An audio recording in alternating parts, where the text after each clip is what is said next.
opened in 2010. Before joining the full-time team at 6 Points Sports, he worked as on the administrative team at Jewish and non-Jewish schools, both in California and Florida, as a coach, a dean of students, a director of athletics, and his basketball coaching resume puts him at the top of the basketball coaching ranks, having coached McDonald's All-Americans and Jordan All-Americans. He is a truly dynamic leader, and he is a Gator graduate of the University of Florida as well as Ohio University. And we are thrilled to have him with us this evening. Happy to introduce my colleague and friend, Danny Herz. So thank you. Thank you. That's a great introduction. Thank you, Lindsay. Thank you, Rabbi Joel Simon. Pleasure to be with you guys. Just so no one is nervous, really quick, what I'm going to do is I have Danny spotlighted. We are recording, but because he's spotlighted, he's the only one who will be recorded. You can ask questions. No one, if we shared the recording, no one would be able to see you. So, sorry.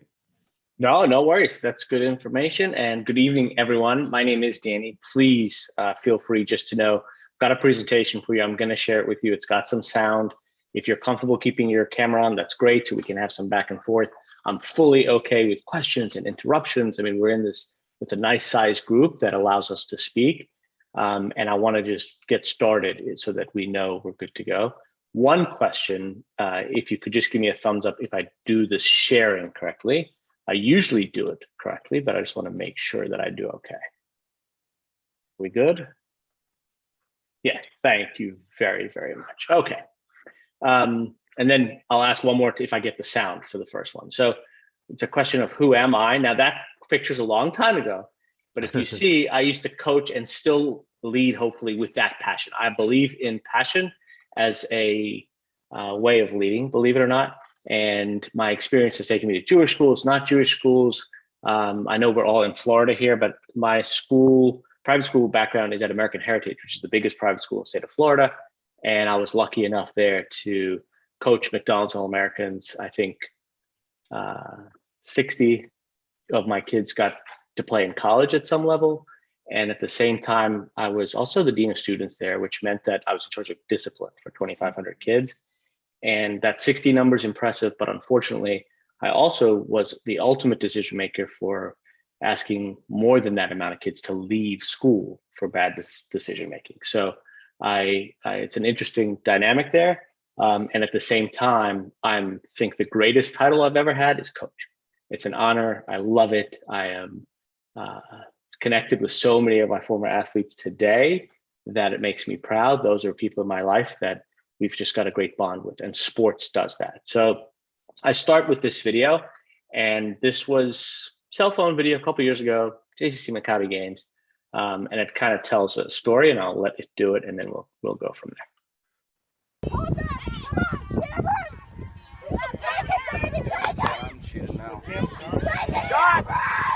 Nice, Tim!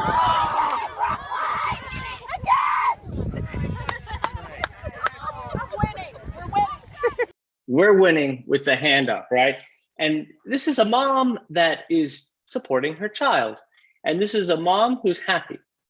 But if we look at this and, listen, I'll be honest, I've seen this a lot of times, and you listen and you watch, you kind of think, all right, who's more into this? Is it the mom? Is it the child? Is it the athletes partaking in the competition? And I think it tells a story that sometimes we as adults don't even know what we look like, much less take things past where children want to go. And I use this phrase a lot at camp, and that's put a camera on it, meaning if you were to see yourself right now, what would your reaction be? And so I start with that just as we get going. We don't have to watch it again. And I'll tell you how this whole presentation came together. I was in Texas this day, and I was going to present to some parents on something else. And I was like, what a great idea to think along these lines. And this was the impetus for this presentation. So these are all real things, and we know that these things happen. And so tonight, that's what we're dealing with. We're dealing with the idea of parents behaving in a way that perhaps they don't want to take pride in behaving that way. Why is the camp person sharing it with me? Well, we'll get through some of that alone. And I'll just give you a little background, some of that is easy. I love camp, and I heard the stories of the twins that made me really, really smile. We had 2 sets of twins, rising 4th grade, sign up today for the same session. And imagine 4th grade boys, twins coming and being friends. It made me very happy. What do the kids say about behavior that we're going to watch? We're going to listen to quite a few kids' words tonight. I hope to share 6 words, being from 6 points, but 6 words that will change everything for you, and then some tips that you can take home with you. So interspersed, I'll have some pictures from camp. This is our siyum, which means closing. This is our closing circle at the end of a night at camp, and just seeing Jewish athletes there. And what going back to why camp people are sharing, that's because you don't see any parents in this picture. And oftentimes we see happy children who don't have to worry, let's say, what's happening in the stands.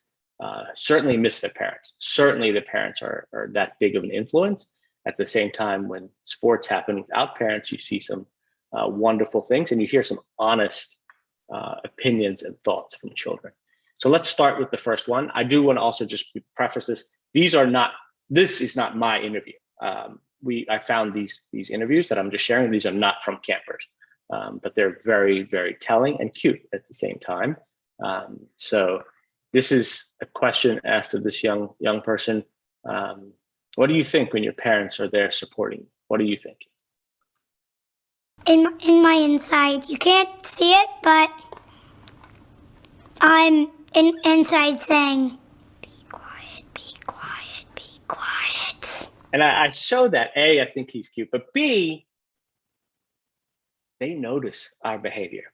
Children are so smart. They have intuition.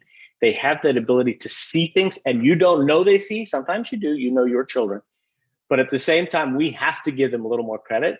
And I started with put a camera on it. I think children have that camera at all times, especially for their own parents. They see it, even if you don't see your action. So what are we dealing with? I don't ever want to be the person that says, well, in my day, okay. But it's very clear that youth sports used to be about children competing. And oftentimes today, it's really us as adults complicating matters by making it about us as adults competing against other adults. And it's youth sports, it's not adult sports. So why do we make it about us? And I actually think it's a very selfish way to approach the raising of our children. And this is important, not when they don't get to play as in the bench, but when we as adults make winning more important than the enjoyment and actually learning through. Everyone says the benefits of sports, and I'll show you a few things here coming up. That's great. But when children don't participate because of our actions, we take away all those learnings and opportunity to grow as a child. So again, it's a selfish way of us to look at things. So I coached basketball with kids who came to our school for basketball with the only intention of getting a college scholarship. And I'm not saying I agree with that. I've actually got a slide on that in a minute.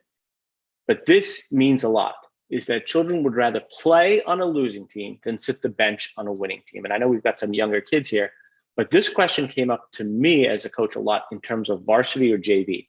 And I used to have a lot of parents say to me, Coach, I think my son would rather sit the bench on the varsity team and practice and get all that experience than play a lot on JV. We had the same with 9th grade and then JV, and it's the same thing in middle school with a lot of kids who go to schools that have a 6th grade team and then a 7th grade team, 8th grade team, or however it's done. And honestly, it's not the right answer. The answer is no. Children would rather play, right? Yes, they want to win. We have to teach competitiveness. I'm good with that skill. That's a skill. But at the same time, the enjoyment and being part of a team trumps your winning percentage. And I had a good eye opener as a young coach. I just graduated from the University of Florida, and I was at Houston for the JCC Maccabi games. And I was coaching. We had a good team. And in the middle of the semifinals, the ref came to me and very quietly, he did it really well. He said, I just want to tell you, Coach, I know you're into it, but no person in the NBA is scouting you for how you coach here today. Meaning that keep it in perspective. And that helped me to understand some things as we go as well. And then we do need to teach the value of competition and competitiveness. But it comes when we as adults take away the selfishness and put the needs and priorities of our children first. And it's all of our children. And that is something that we all can jump on right there. So I like those two to get us going. I got this in USA Today. In fact, this is their graphic. I didn't make this graphic. And it's eye-opening, right? Kids would rather participate in sports with their friends. They don't care if score is kept. And they wish parents wouldn't even watch them play.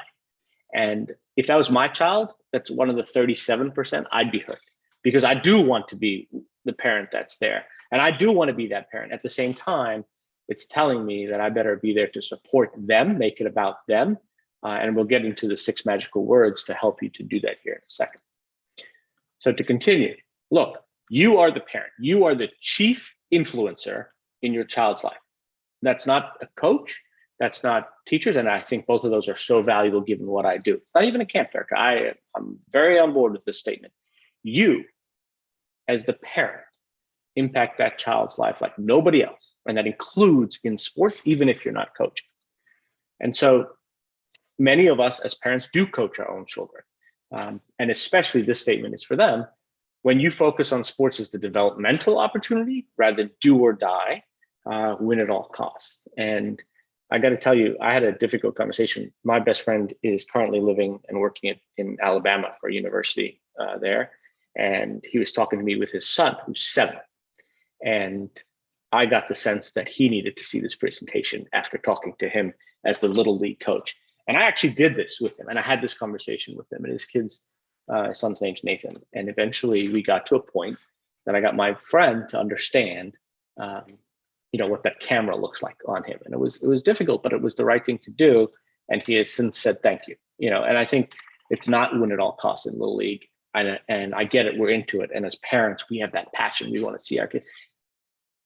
But win at all costs, do or die is not helping anyone. Okay, so this is now the idea of your parent as a coach. This is the transition we made there. And so there's a few children that are going to speak here, and this is what they're going to address and more. She tells me to get in the position that my coach told me not to get in. I'm like, well, no. And then she's like, get in your position. I'm like, no. So what's that child going to do, right? If you are a parent in the stands, you give a set of instructions or one instruction that directly is contradictory to the instruction from the parents. What do you expect that child to do? He or she wants to be a good teammate or be coachable, also wants to be a good daughter or son, wants to get better. You are putting the child in a no-win situation, okay? And I used to joke with parents we had a parent meeting prior to the season. I said, we sit on one side of the gym, you sit on one side of the gym. And our side is the coaching side, your side is the parent side. And if you choose while sitting on that side to come across in your words to the coaching side, I'm just not going to play your child. And, you just have to do that once and parents know it. But I explained to them it's for their own good. I said, we don't want children to be in situations that they cannot win, or worse yet, have to disappoint someone they really love. And that is a big deal. So as a parent, and I've got a Division I head coach coming up in a video here to share his words with you in this idea. But as a parent, we make it an untenable, unwinnable situation when we start coaching from the stands. She tells me to get in the... But what kids are saying there is they don't know who to listen to, right? You talk about conflict. And this one is a big deal, okay? And that's why I've got some of these stats in there, is that what we think is success as an adult does not equate to what the children think is success. And that's important. So winning and losing, for example, right? It's important perhaps to us as parents, and what it ends up being is not necessarily so important to children. And that's a big difference. And so we just have to understand it is not about us. So what's important to me, or what success looks like to me, is not as important as what it looks like to the children coming along. So this one. Coming from the coach's mouth is kind of better, I feel like, because your parents are there to support you and your coach is there to help you. I am going to let her say it again because the way she describes the parents to me is perfect. Coming from the coach's mouth is kind of better, I feel like, because your parents are there to support you and your coach is there to help you. So I filled that in. We're gonna leave that there. I did want to share one story, and one of my favorite times is transitions at camp, and as campers walk from their sports major to lunch, let's say, and this did happen at 12 o'clock on the walk from the baseball field, and you read that there. It's heartbreaking in many ways. Is that it's more important to him, and I just wish almost he wasn't there. And I know he loves me. Right now, that's a pretty intuitive, smart, well-connected in terms of around the world child. And I don't know if every other young person, he probably was 11 or 12 at the time, can share it that way. And I just think if that was my kid, I would be embarrassed and I would want to apologize to my kid. At the same time, it's eye-opening for us. And why does it happen? Right? Yes. Why? And I think youth sports is a big business. 2019, the final numbers aren't out, but it was more than 17 billion with a B dollars. And depending on the sports, and there are some sports that are even crazier than others in terms of the money invested. And a lot of parents look at the investment into college, perhaps, because they look at this as a journey to a college scholarship with the rising costs of education and higher education. And parents are willing to spend it. And I think that that's tough. So we know that as those college tuition rises, so will the price of playing sports. And yes, so it's a business. And yet this business is evolving to a point that kids are not participating and quitting more than ever. So in terms of organized sports by 13, right now that number is 70%, and that's a big number. And I know that that's an age close to high school where kids start to understand where they're going. And at the same time, that went down 8% in the last decade. That's a big number, and that's now as there's more and more travel teams. I remember when I started coaching, there were very few travel teams and AAU teams, but now because of dollars, and they found a way then to monetize everything, there's a whole lot of travel teams available. And if you have the funding, which parents seem to do, they can create their own team, become the coach, and do what they want. I've seen kids leave travel teams simply because they weren't happy with playing time. They weren't happy with how many games they won. And you see why children are dropping in their participation numbers. So let's look a little deeper as to why they're stopping. It's just not fun. Look, I hope that we're here because our children either will or currently do have a passion for a sport, many sports. We can talk about specialization in a little bit here. But when we pressurize those situations, we're making it less fun, right? And I believe, this is a Danny thought here, is that right now we are too involved with this process, okay? If you take why kids love video games, I get it, they're sitting and they're doing, but very few, if any, parents get involved with the process of video games. We let them go play. You're doing that, we might limit the screen time. We might say to them, you need to be off by a certain time, but you're not getting involved like a lot of parents do with sports. And I think that's a very big point, that they own the experience with video games, and with sports, we're trying to take ownership in so much of it. And children, whether they can vocalize that or not, we need to be aware of that. And then again, I bring this up, but not playing hurts children's participation numbers. And that stat comes up again, that sitting the bench on a good team does not help us to keep children involved with sports. And as adults, we have to understand that. And I think this is the case now. You know, parents in love, like with love as the intention, have we taken away safe risk taking for children? And I think that the result of that might be kids afraid to make mistakes. And so they're afraid to go out for teams. They're afraid to be rejected or playing time. They're afraid to go and even try new things in case it doesn't work. They're afraid sometimes it's social media, depending as they get older, will they be ridiculed? There's a lot of that there. But at the same time, I think as adults, we want to, and that's what we do at camp, certainly, but we want to create a space where they're not afraid to make mistakes and they're going to be loved and supported, even if they make mistakes. I'll take it a step further, when they make mistakes. And I think we as parents can understand this part here too. And then look, we've seen this, and I had a video in here. I'm not sure if I took it out for this presentation because I recently just changed it, but the idea of parents disrespecting children, not their own, right? So I've seen this with my eyes where parents laugh at the performance or the skill level of other children. It is, I don't know what word to use besides despicable behavior. And it's really, really hurtful. And I can tell you something else. I mentioned that we've coached McDonald's All-Americans, and that's a top 20 player in the country.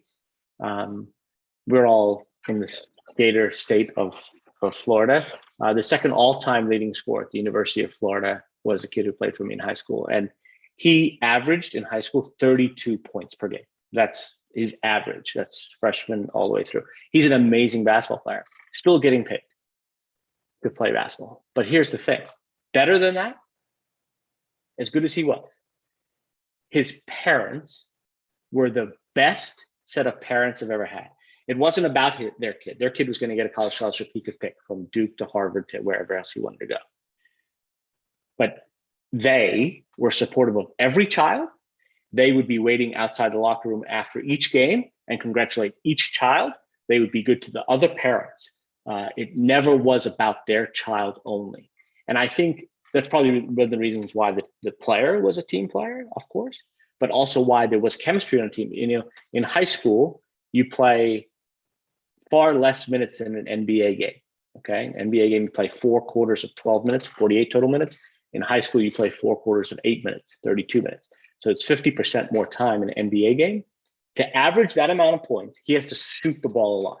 So because of those parents' behavior in a good way, we didn't have jealous parents. We didn't have parents saying, your kid is doing this, but because those parents behaved well. And such a good lesson and really helped us.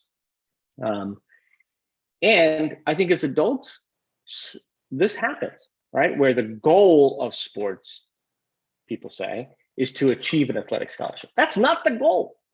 The goal of sports is be a better person, a better teammate, a communicator, learn to be a teenager, something that we can't get back with time, right? I would go back to being on my high school junior varsity basketball team today, where I met my best friend. And I didn't play very much. I just wasn't great, but I was on the team and I loved being part of the team. It wasn't about the athletic scholarships. And I think as time has gone on, parents have told kids, this is why you're doing what you're doing. This is why we're choosing the school we go to. The perspective and the priorities get mixed up. So we know that they have a fear of failure. They don't want to disappoint you, right? And they actually think that it's related to love, because if they disappoint you, maybe you won't love them. They definitely are worried about their peers. They definitely think this is the end all be all. If I fail here, I'm done as an athlete. They think that their time is wasted. I think this is a key for children. We actually think it helps us at camp. We spend so much time giving them great coaching that they think their time is worth spending those 12 days at camp and with their friends, because they get better at the sport. Their time, they know that their time is valuable. I think children know that, and I love that about that. And then if I fail, I'm a failure, right? Like my performance represents me as a person. So if I don't score in the basketball game, it's not that I'm a bad basketball player, it's that I'm a bad person. And I think that we as adults have to make sure children do not connect these dots that don't connect, but they may connect it. We're the adults. We know the importance of the mesh, the mental and emotional and social health of a child today, and the psychological part, the emotional part. All these things happen when we don't tell them it's okay to make mistakes, to fail, and you grow with failure. That's how children grow. And we know that the self-sabotage happens. I've seen plenty of time, unfortunately, where children will make it impossible for themselves to participate. And just because there's a fear of failure there. And some of this is okay. Some of the tightness and tentativeness can be overcome. But again, we as the adults have to lead that. Oh, I love this one. Love this video. Before I tell you this video, can I just tell you a quick story? I told you about the good set of parents. The very next year, my best player, who also is still playing overseas and was a great player, his dad came into my office and said, "Why aren't you fair to my child, to my son?" And I said, "What do you help me?" Right? And this parent has been wonderful up until this point. He said, "Last year you let Kenny score 34 points a game. This year you're only letting my son," I won't name his name because it's Googleable, "but you're only letting my son score 19 points a game." I was blown away. And by the way, this guy's a former professional boxer, so I was a little nervous too with the conversation. But the idea is this: I said, I don't let anyone score 34 or score 19 a game.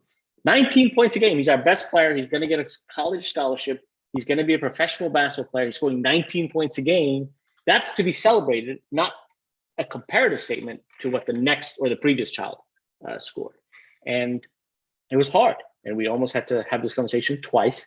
And after the year, everything worked out and he thanked me. But this is not about a comparative John to Joe or Jane to Missy conversation. It can't be that way. It has to be about the individual child.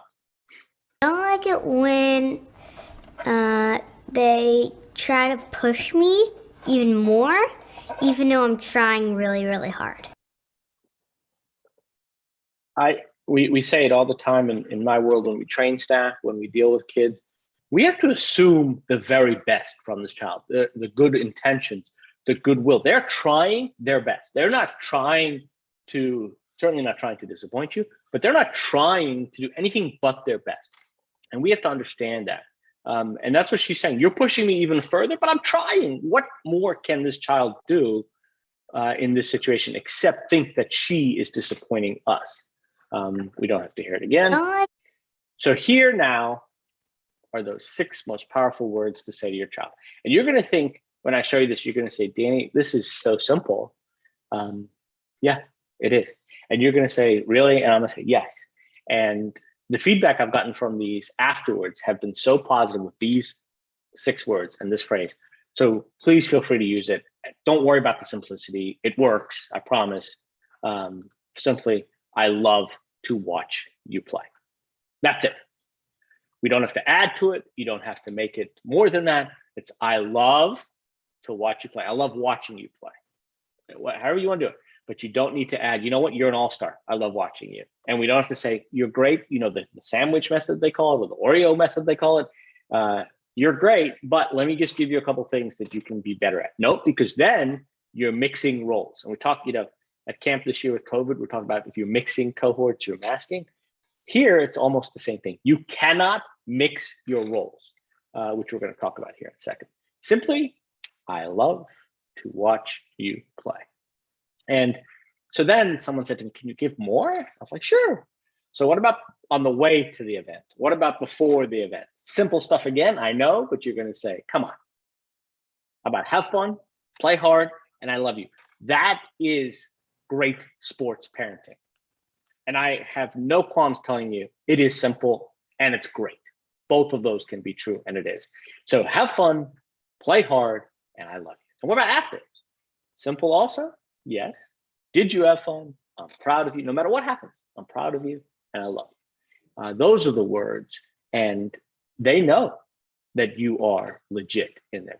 So, please understand how simple they are and how effective these are. It's so simple there. I did not make this up. I saw it, but I wanted to share it. They're putting these up more and more at Little League fields and at youth recreational facilities. This is it, right? It's very, very simple.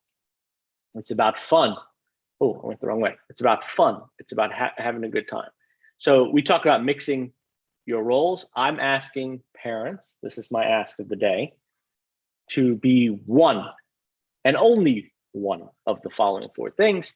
You can be the coach, right? You can lead and you can organize and you can coach. Great. We need that. We appreciate that. You can be the athlete. Maybe not us on the call, but The athlete participates. The athlete doesn't coach, and the coach is not an athlete. Great. We can be a parent or a fan, and our job then is to cheer. I love you. Have fun. I can't wait to watch you play. I love watching you play. Fun. Or, and this is an or, not an and, the official / referee. I'm going to show you a video now, also real videos of some behavior here where people think they're more than one of these things. But please just pick one and stick to one. Very, very important there. That's it. I just want to let Lindsay know, I can't see the chat. So if there's questions or something, please feel free to interrupt me. Anyone can just unmute themselves and interrupt me, but I just want to let Lindsay know that I can't see the chat. So you're good. It's been great so far. Okay, thank you so much. So we're picking one. Now, this is the video. This here is an adult. This man is lying down on home plate. That's an adult.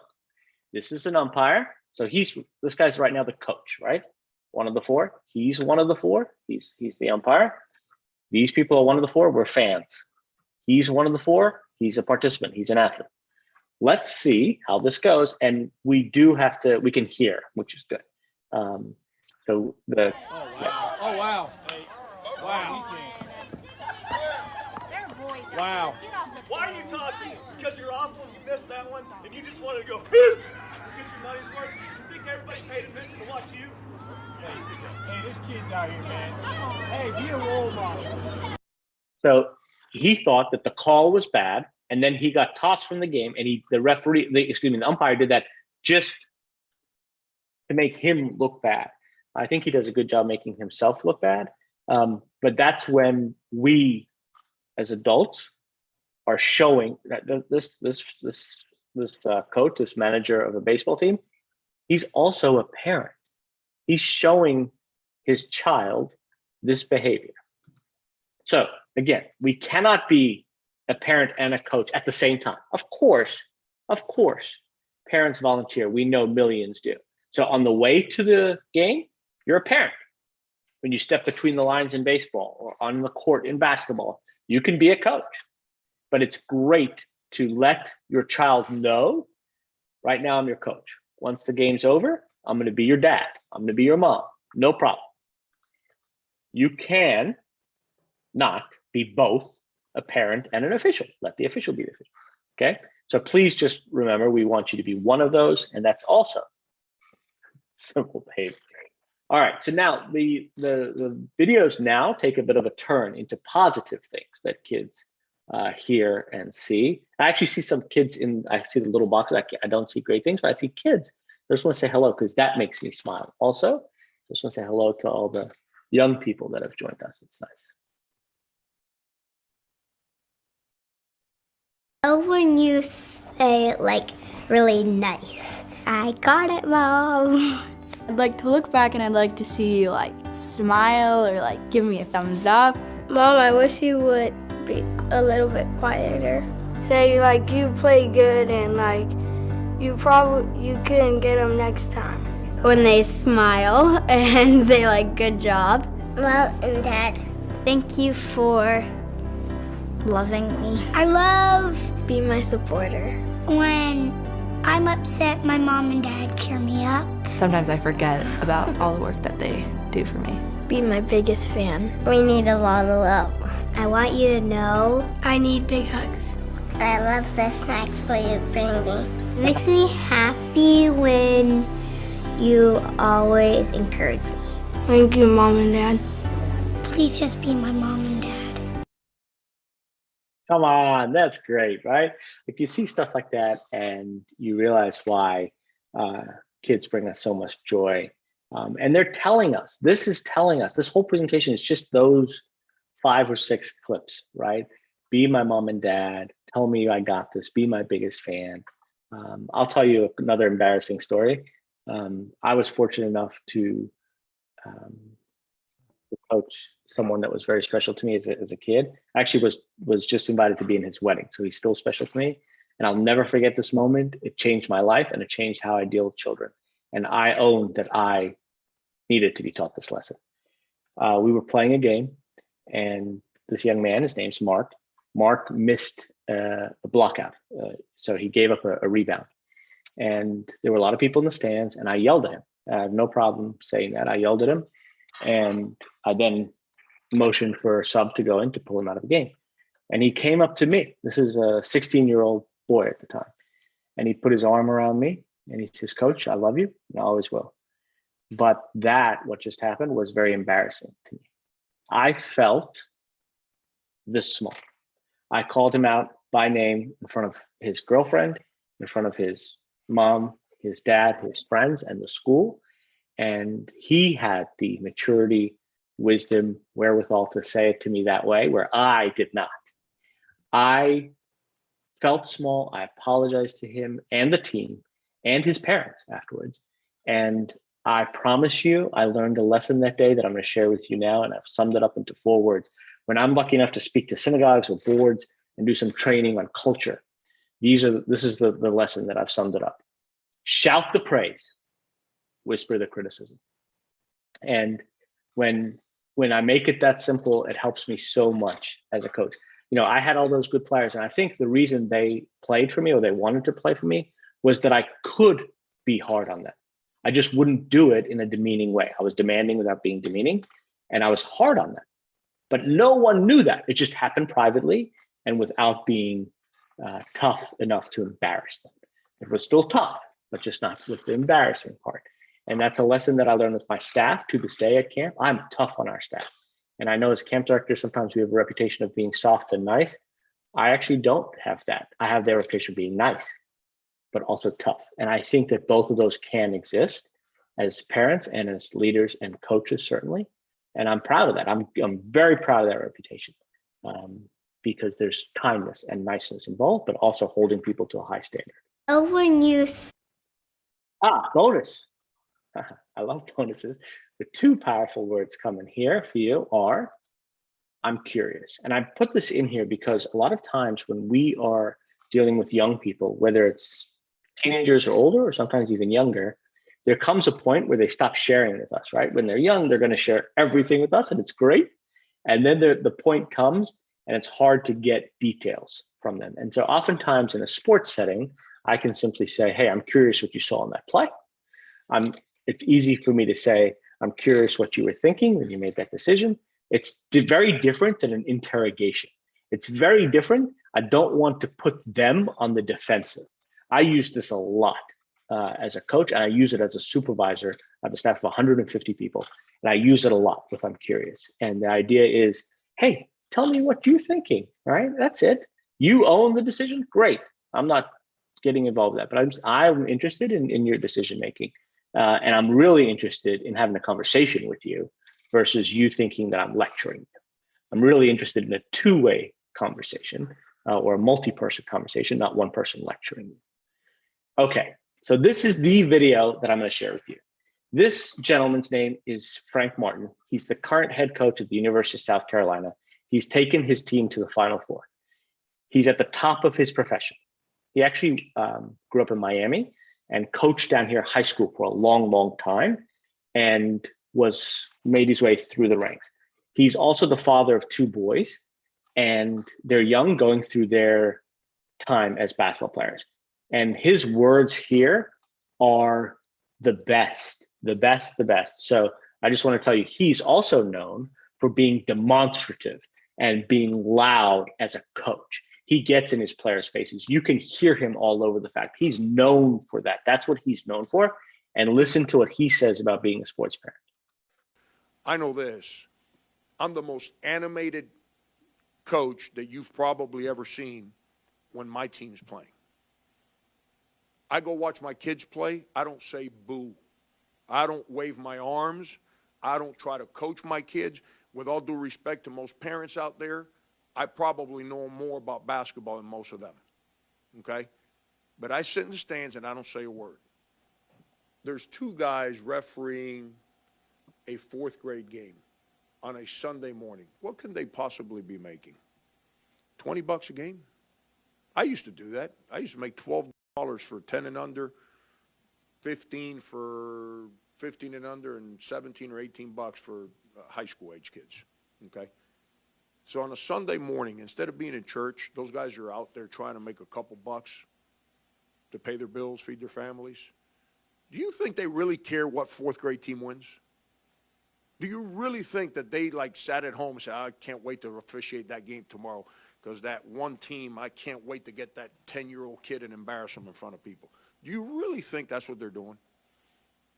I don't try to tell my kid how they should play. You know what I told my two boys when they come ask me, Dad, why are you asking me, man? I didn't run your practice. Go talk to your coach. But don't talk about your coach in front of me, man. Because if you are, then you're not playing basketball. You don't understand why you didn't play better? Go talk to your coach. I'm not your coach. I'm your dad. Somebody disrespects you, then I'm here. If you fail, good. Deal with it. I'm going to help you get up. But don't come talk to me about coaching. I do this for a living, man. I'm not going to criticize a guy that's trying to help you. And then the other part. So that's the officials. Do you think those coaches coaching fourth grade kids are making any money?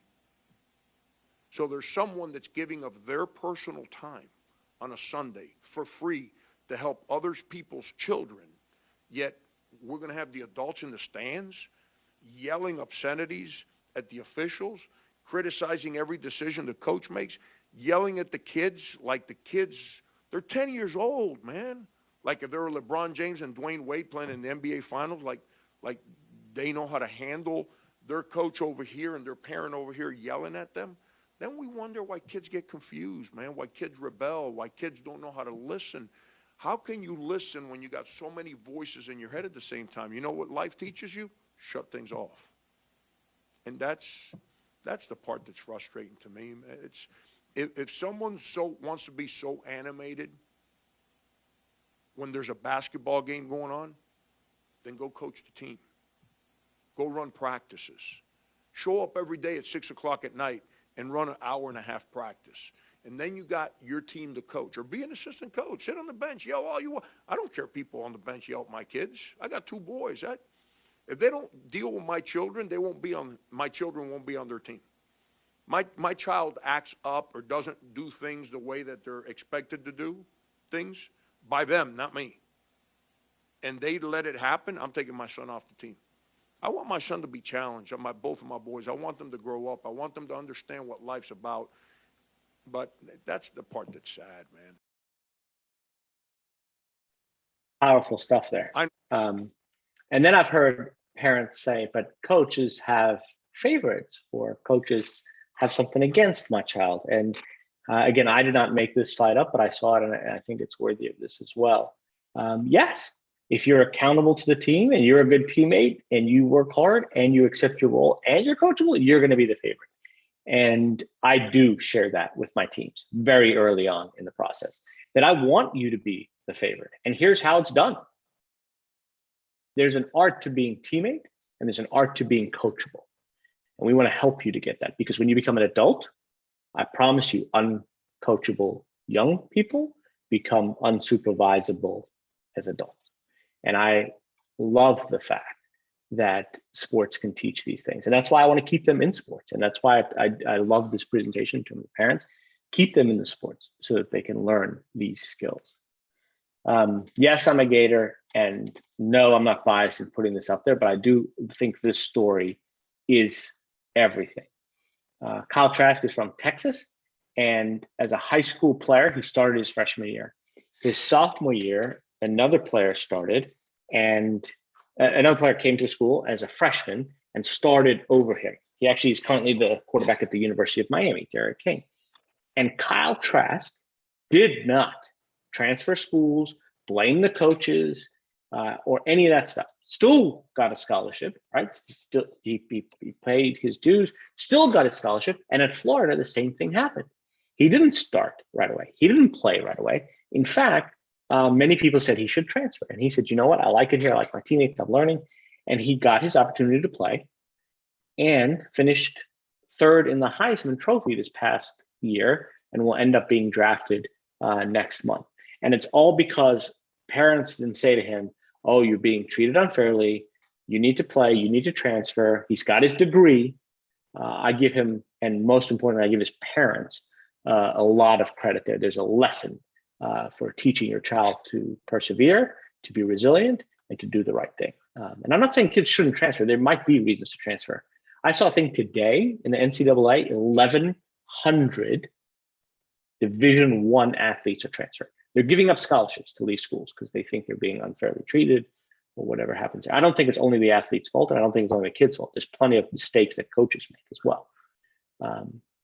But the transfer, people talk about cancel culture in the world today, but the transfer culture in youth athletics is huge. You don't like something? Leave. Go find someone that'll tell you what you want to hear. I think this is true about a lot of things, but certainly sports parenting. I realize that we want to get here. And so parents think, oh, I'll watch a presentation or I'll go through things, it'll be easy. There's no ways that it looks like a straight arrow. That's not realistic. And what's going to happen is we're going to have the ups and downs, and we're going to have moments with our children that maybe aren't as easy or as simple as I portrayed them to be today. And we're going to have those kind of situations, unfortunately, where maybe there's a coach that doesn't do what we expect she or he to do. So it's a journey. I'm okay with that, but there'll be ups and downs, and it's still worth it because in the end you get to the same place. So please know that for every down, there's going to be 2 or 3 ups in this process. I would definitely make sure the research is done on who's coaching your child and why this coach is involved, and understand that if they're not playing, that's okay, as long as they are in the right situation to grow as a person as well. So I went fast, but I also want to just share these main takeaways again with you. They need the love, they need encouragement, and they need to hear from you. I love to watch you play. As a parent, I'd like you to decide this bullet point there. Do you care more about winning, or do you care about doing right by and loving your child? And that's a hard thing to say to a parent, but it is important. That do you care about winning a youth basketball game, soccer game, basketball game, volleyball game, whatever it is, more than the love? And then the reason sports are powerful, not just for community and teammates and skill building, but the life lessons are with you for life. My mentor, I have a mentor who has been my mentor for the last 20 years. He is an attorney in Boca, and he tells me every time, he played college baseball at Bucknell University, and he says lessons learned as a member of that Bucknell baseball team helped me as an attorney every single day. And obviously it's including high school. I hear more about the high school baseball stories from him than college, but he believes that as an attorney, he is successful because of the lessons learned in life. The other thing is this. I think anytime we're making emotional decisions, we may be putting the best interest of our kids in jeopardy. And so I get it. Emotion's part of all of us. And we want to make sure that there are times that we act swiftly. And knee-jerk emotional reactions to things end up hurting the child a lot of times. And if you can keep your ego to the side, you can put the child above. And again, we started by talking about some of these actions end up being selfish. No ways they're intended to be selfish, but end up being selfish, and emotion sometimes plays a part in that. So with that, I certainly want to thank Rabbi Simon for the opportunity. Lindsay, I really appreciate you giving not just me 6 Point Sports Academy, but you're going to meet my peers for the next ones who I love and adore. We've got a great presentation on being the adult that creative kids need. There's a great one on safety with the internet from our SciTech and 6 Point SciTech Academy director. And Bobby, who talks about leadership, is a great speaker and presenter as well. So we're lucky. I get to teach lessons through sports, and I get to do this for a living. I feel like I'm the luckiest guy, but there's other ways to do it as well. So I want to thank all of you. I apologize if I missed your chat there. Just looking at them now, because now I can see them. Yeah.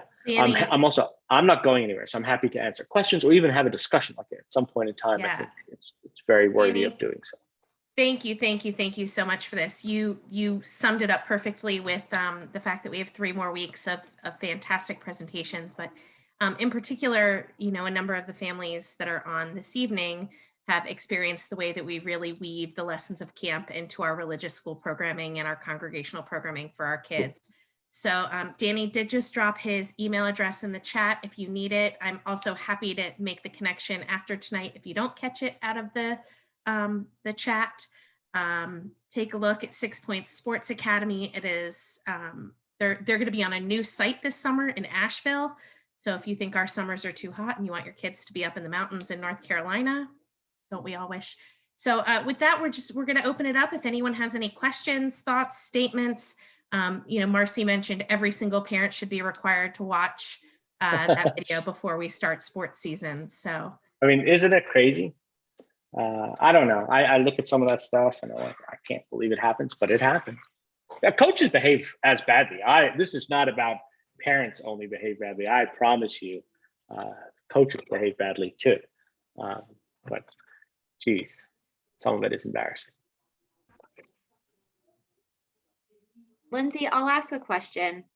It's kind Hi, of Marcy. Hi, nice to meet you, Danny. You too. So I have twin boys, they're 6.5. I don't know if you saw them pop in. It was in the middle of the presentation, but we haven't really gotten into competitive sports yet. They've done a season of coach pitch baseball. They've done t-ball. They're currently in soccer with Jillian's girls. She was on before, I think she had to pop up, and with Rachel's son, Miller. Oh. But it's not a competitive team. It's like they just go and play soccer on Fridays. My children already have a very unhealthy relationship with sports, both watching and competing. If and Rachel knows this, Miller is one of their best friends. If he misses a goal or misses something, again, they don't keep score. It's very playful. They feel personally not validated, but personally offended, and they did it on purpose. And it's just, I think what's missing to keep that parent and coach role separate is in any of the sports we've been a part of, they're not actually learning about being part of a team. And I'm just wondering if you have any resources or programs, because I feel that's something that's missing in the educational side of being part of sports. Because again, these are volunteer coaches or they are Sure. parents, and they're not teaching them how to win and lose. And I think we're already at 6 struggling with that. So that's a mental thing realistically, but I don't know if you can speak to that at all. Yeah, I think you've got a lot in that question, and you say a lot that I think is so important. One thing though, is the appropriate developmental age of a child, I think, is okay, right? I think learning to be competitive, learning to separate self, I don't want to say success and failure, right? In that not everything can be a 10 out of 10. If you miss this goal, it doesn't mean it's the end of the day. It doesn't mean it's the end of your world. It's not the tears. Not everything can result in that, right? There's going to be ups, and I promise you when we play next week, you're going to make another mistake. It doesn't mean you're bad. I think that the learning to be part of a team part is so tough. And that's, we talk about the benefits of school, and everyone's going through those conversations now with homeschooling. But where do kids learn to share? And where do kids learn to think about others? And I think sports can fill some of those.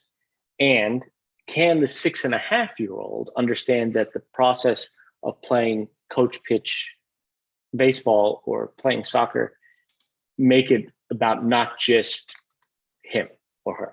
The idea is that, yeah, together we won the game. I didn't win. It's a plural, right? That's the beauty of team sports. Not that there's anything wrong with tennis, golf, or anything in between. And so I think some of it will come as time goes on. And I think regardless, we can say, listen, I don't love you less because you missed that goal. And you're not less of a beautiful son to me or to anyone else because that didn't go in. And it's okay to want to make it, but how you behave is more important than the goal. No one is judging you. And I think some of that just very bluntly to the child, obviously with love and with compassion at the same time, but very firm, because your words matter the most. I'm with you that some of these volunteer coaches aren't imparting teamwork and whatnot, and we wish that would happen earlier. I don't know at 6.5 if it happens that soon, but the words at that point matter from those coaches as well. And I think sometimes we as parents then have to fill those voids. I would love it. I've tried this. I've actually tried with every JCC in the country to do coach education, to teach that stuff to the volunteer coaches, because we have so many parents who want to do the right thing, who want to be volunteers to help children in this journey, and maybe don't have the tools to say things such as that, to understand. It's okay. First of all, it's okay if you lose. I mean, it's a hard lesson. Everyone thinks that we're judging them as coaches, but then to understand, not everything is a 10, not everything is 100. It can't be that way. So I love the question. I'm sorry that I don't have a definitive black and white answer. I think it's more complicated than that, as is a lot of things with children. But I think being consistent with your words, showing them role modeling behavior that you want to see from them, and words that you want them to understand, because it does get through. It does. The unhealthy part, you talk about unhealthy relationship with sports. I hope that gets better soon, just in the big picture. Yeah, and I think we as adults start that journey with how we behave and talk to them. So kind of a follow-up to that. So I'm looking at the chat of the things that you put into the sports camp, and my husband's a Camp Coleman alumni. Nice. So, by default, like that's where we would have assumed we'd be sending our kids to camp, but knowing something like this exists, like, makes me kind of question if that's the right choice for them. But what would you say to someone, when sports is like the only thing that they're obsessed with, or whatever it is, that are there other things that happen at camp that, and I know this isn't about your camp, but they still get to do like art and like a full child and stuff? Because that, again, like sending them to a sports camp would be my fear, that they need to do other things. So. Right. Okay, so there's a lot there too in terms of child development. And what we have found is that if I walk into a room of 100 children, I think 90 of them would make the right choice by going to Camp Coleman. Meaning, there's a diverse set of activities. There's a lot of skills that are learned in that environment, and it's the right place for that many children. I really do believe that, 90 out of 100. The specialty camp model is for the 10%, and I actually think it's less than that, because there's a couple kids who aren't going to go to any camp, who need the sports or the arts or the science, but in this situation, the sports part of it. And I have a very unique role in the URJ, where I actually oversee all the specialty camps. And I've seen that it's not a matter of taking a kid from Coleman. It's a matter of a child finding her or his place that they feel their best. They feel supported, right? So if it's the child that needs that, doesn't matter how good they are at science or arts or sports, but that's their people. That's their place where they walk in, and there's 250, or I don't know if you know this or not, we have more kids each summer than Coleman at this point, because we pull from all over the country, but that's their place. Coleman works. Coleman is so successful for good reason. And I think that we have found now the last 10 years that finding a child's best place makes sense. So, I would never question a kid going to Coleman, and I would honestly say, if that's the child as they get older, and yeah, I don't want to keep going because it's a fair question. At our camp, believe it or not, out of 150 Jewish camps in North America, parents, they fill out all these surveys, and they call it CSI, the Customer Satisfaction Index. We are number one for facilities, but I'm more proud of the fact, out of 150, we're number one for Jewish, because the idea with Jewish is it's the intersection of the values and the learning of the Jewish values in sports. And it can happen in terminology and wording that a child not only accepts, but connects with, and builds Jewish identity through Jewish values that are important through sports. So I really love that part about sports. It's just values, right? And that's where that comes from. So I'm very proud of that part too. But the biggest challenge at our camp, believe it or not, is not necessarily, I'm very proud of the Jewish and the sports. We have college coaches, but it's more about the camp part. We know as educators the value of Jewish camp. It's probably the single most important part of their journey as a young Jew. And especially in terms of Jewish identity building, we know that the trip to Israel, the bar mitzvah, all the research says all of those, but Jewish camp is there.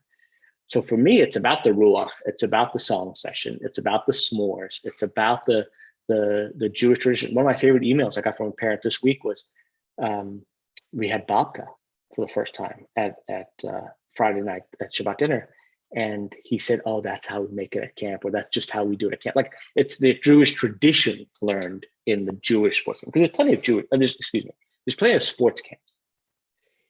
And I don't want to be a director of a sports camp, right? Like, to me, it's the intersection of Judaism and sports.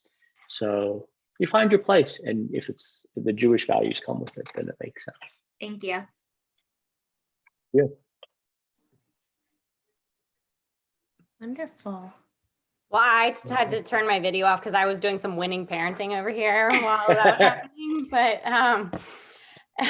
I think Lindsay had mentioned I have twin girls. They're 6.5. They actually are in the little soccer crew that we've got with Rachel. Love it. Marcy's kids here. I have one who's obsessed with soccer and the other who's like super happy-go-lucky and will just like do it when she's there and is not bothered by not playing, but like, so very different personalities and approaches to sports, but both are very into it. My husband and I both played sports. And so how do you suggest, because we are totally those parents like yelling on the sidelines, like we're very encouraging, but we also are just like probably acting like coaches as well, even at this age. And but how do you bridge that gap between, we're just super enthusiastic, like we love it, we're like a sports family and like we love it. So how do you bridge that gap between enjoying what your children enjoy? Like, we grew up loving sports and now they do. So like, we want to foster that, like that's our thing as a family, but not crossing that line. So still being there and like sharing our stories of when, what we experienced as kids, but maybe not getting too far over that line. No, I think just the way you verbalize that indicates that you're aware of it and you'll know that. I love even the way you compared, although I know it's a bad word for parents of twins, but the differences between each of them. I think you would never want your actions to indicate that it matters more to you than whatever that denominator is for the one that perhaps isn't as crazy about soccer, right? Like I don't want your child who doesn't love soccer as much as you do or her sister does to say, all right, maybe they don't love me as much because I don't love soccer as much. That's the one concern I would say. Enthusiasm is great. Enthusiasm and love for what they're doing is great. And kids notice that and they see that you're into it. But I just don't want the other one to think maybe there's a not equal love and support kind of thing, which obviously as a parent of twins, you're well aware of. You don't need me to tell you that.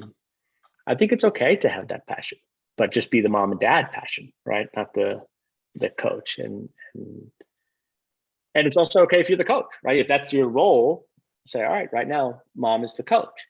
And my experience teaches me this. I think that's okay. When we get in the car, just like when I turn on the car, I'm turning off coach. I'm turning on mom.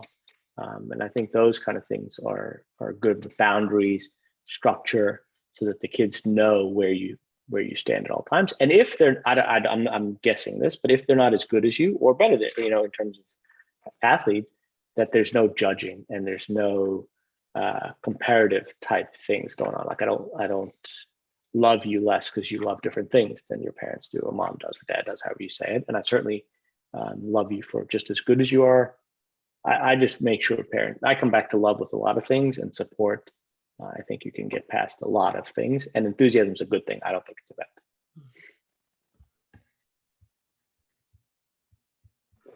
And I appreciate you just asking that question. What was your sport? I played field hockey. I'm from Ohio, so a little bit different sports than down here, but and then I danced competitively. So from a very young age, so I was thrown into competition really early. And you probably could do the sports parenting thing just on your dance experience.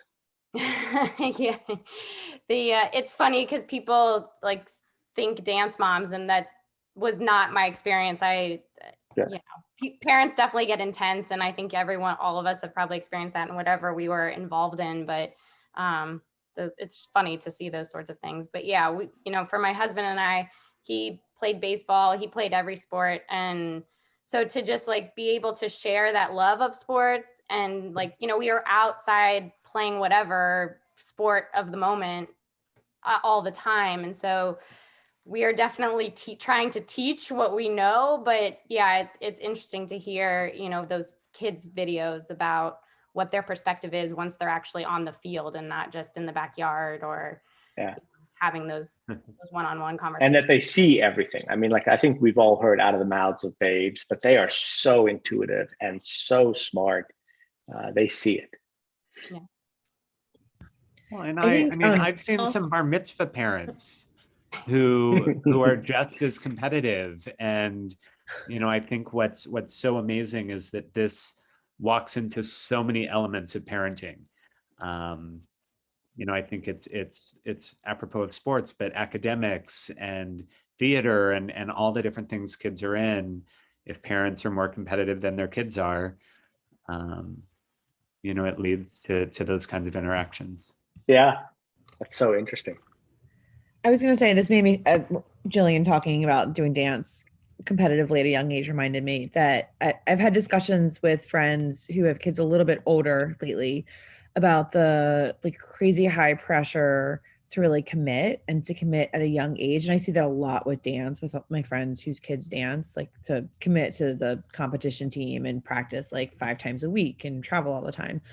And we're having issues with that with some of the older girls on one of our swim teams right now, where they like are being told like, you have to go to this, like whatever competition, or our team can't be there. And it's like really hard for the people who aren't like, who are there because their kid loves the sport, but like, it's not their life.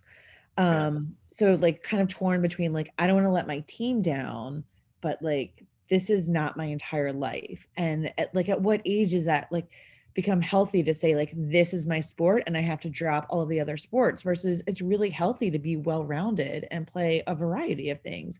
And coming from the Northeast, it's so different. Like we played kind of a different sport every season. I mean, granted, like I did soccer mostly year round because I did indoor, which obviously doesn't exist in Florida. But I mean, it was like soccer one season and like track another season, like it was different every season. So like I felt like stayed well-rounded even through high school, and it does not feel like that down here. No, you know, look, two things there. I love the way you even express that, but one, I think parents have to hold coaches accountable for being selfish. I know at the really good high school level where I was participating, yes, you want and almost have to have a year-round program. But at the same time, if a child goes to play baseball in the spring and doesn't partake in spring basketball, that's fine. It's good for the school. It's good for the child, most importantly. And you're no less of a coach because of that. I think we've let coaches pressure us into some of these decision making. And I think the one thing I always tell parents is you own, like I even started by saying you're the most important person. You own the journey, and coaches are going to make you feel guilty. Some coaches are going to make you spend money, right? Like think about their priorities in this. And you asked like, when is it okay or at what age? I think that some of that you'll know, right? And then some of it is there's great developmental assets to being well-rounded and to doing multiple sports, not to mention the social part of the growth of a child. And I'm a huge proponent of not being specific or picking one until you get to the point that, listen, it's very clear you're going to be an elite. And by elite, I mean Division I, not collegiate, but Division I athlete. And you're not going to not get your scholarship because you play the second sport or you didn't go to the swim meet for the 4th straight weekend. And we get a lot of that. And it's funny you mentioned swimming. I mean, we get that a lot in our swim major, where it is sometimes about volume in swimming, right? So I acknowledge that. And the coaches are going to say, you've got to get X number of miles or laps in. And we'll say, okay, but we can do it at camp in a Jewish environment. We actually work with coaches. But these coaches are territorial and almost jealous in some ways if they do anything else. And it's not a reflection of them that the child has other interests, the family has other interests, and it's not your child. So ultimately I'm going to make the decision. I just always express to parents, you own that journey as a parent before they own it as a coach. ultimately the journey is the child. And you've got to look out for the best interest of that child. But I couldn't agree with you more that do multiple sports. And you say it's not so common these days, you're right. And you can say, yeah, you know what, she wants to play tennis, she's going to go play tennis in the spring. It doesn't mean she doesn't love you, the school, the sport, her teammates. I just think it's hard. But can I go one step further? If you don't own that and help with that, we're asking then a young child to make these decisions or express them. And I go back to the very beginning where they feel that they're going to let people down. And I really worry for that when young people go there. So I think that we have an obligation as an adult to step in. And I'll tell you, I'll even go one more. Parents sometimes are scared. They think they're disappointing their kid by making hard decisions. That's what they need. I'm not saying be mean. I'm not saying do what they don't want to do, but like we have the obligation to sometimes have the difficult conversations for them with the coach, or even with them to say, listen, it's good to do multiple things. And I love you enough to say that to you. And we want you to do this, this, and this, and it's better for you. It's better for, so that we're the adults, and we have to remember that in the process. Awesome. Well, if there aren't any other questions this evening, Danny, we can't thank you enough again. It was a wonderful evening. I feel blessed that the people on this screen and beyond are part of my coaching parenting village, and we will continue to cheer one another's kids on for many, many years to come. And I will share that as Courtney had to hop off, she sent me a message. She said, I'm going to be a much different parent at the baseball game tomorrow night. So thank you for the lessons that you brought this evening. And if anyone else on the call needs additional connection, we're happy to get you connected with any of our camps. And we hope to see you next week when we talk about the Jewish values and how we talk about violence in video games with our kids, which is another tough and challenging conversation. So have a great evening. Lindsay. Thank you, Danny. Thank you, everybody. Have a great night. Have a wonderful rest of Passover. Yes, you too. Thank you so much. Good night, everybody. Bye. Good night, everyone.